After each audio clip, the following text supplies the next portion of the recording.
तालुक्याचं partition करण्यात आलं आहे. एक पार्टिशनमध्ये एक भाग हा शिंदे शिवसेना आणि मग ठाकरे शिवसेना.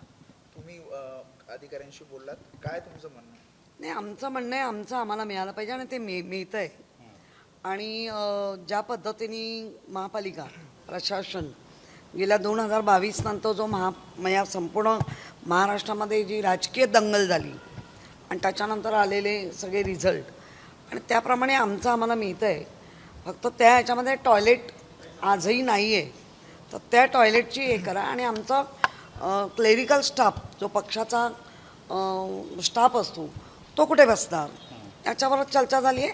आणि गेली 3-3.5 वर्ष सगळं बंद असल्यामुळे सगळंच खराब झालेलं आहे. तर तेवढं बदलून करा, नवीन करा आणि बदलून द्या. विरोधी पक्षनेत्याचं कार्यालय जे आहे ते कुठं असणार आहे? ते जिथे आहे तिथेच असणार. नाही मग तुम्ही पाहणी केली किंवा नाही, ते प्रशासन ठरवेल. हे पक्षाचं कार्यालय आहे म्हणून आम्ही बघायला आलो आहे. आणि ते विरोधी पक्ष नेत्यांचा जो कार्यालय ते प्रशासन ठरवेल. दोन्ही पक्ष कार्यालयांमध्ये एक भिंत आणि एक दरवाजा हा आपल्याला पाहायला मिळतोय. राजकीय वैरी सख्खी शेजारी होताना दिसतात. चांगलं आहे ना.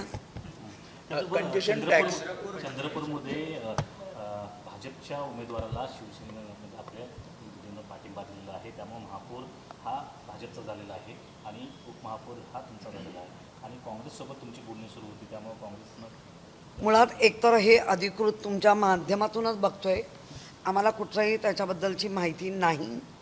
दुसरं म्हणजे ज्या पद्धतीने काँग्रेसची आमचं महाविकास आघाडी म्हणून जमल्यानंतर इथे जे त्यांचं चाललं आहे, तर आम्ही कधीच म्हटलं नव्हतं की काँग्रेसमुक्त महाराष्ट्र. उलट आता काँग्रेस युक्त भाजप झालं आहे. आम्ही कधीच काँग्रेस मुक्त महाराष्ट्र म्हटलं नाही. त्यामुळे ते काँग्रेस जाणे आणि ते जाणे. प्रभू साहेब, तुम्हाला माहिती आहे का चंद्रपूर बद्दल?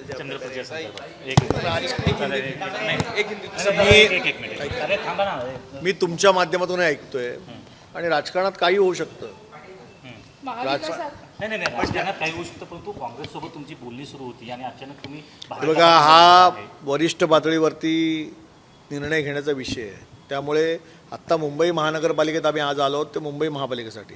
त्यामुळे या विषयावरती मी कुठची स्टेटमेंट देणं योग्य होणार नाही.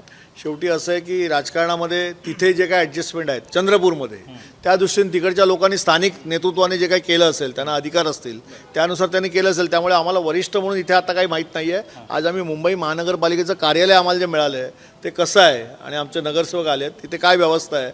उद्या महापौराची निवडणूक आहे म्हणून आमच्या गटनेत्या किशोरताई आल्या, त्यांच्यावर आमचे नगरसेवक आलेत, ते आम्ही बघायला आलो. स्थानिक पातळीवर निर्णय झाला. हा निर्णय चंद्रपूरचा निर्णय स्थानिक पातळीवर झाला. असं आहे की त्या महानगरपालिकेचा निर्णय स्थानिक पातळीवरच होतो. वाहतूक कोंडीवर टॅक्स लागावा असं कंजेशन टॅक्स आणि त्याचं जे समर्थन आहे ते राहुल नार्वेकर यांनी देखील समर्थन केलेलं आहे. असं आहे, वाहतूक कोंडीवरती टॅक्स लावा म्हणजे जिजिया कर एक लावा आणि मुंबईकरांची लूट करा, हेच आता पुढे सुरू होणार आहे. आता बघा, आगे देखो होता है क्या. निश्चित विरोध करणार आहे. ओके, चलो, थँक्यू.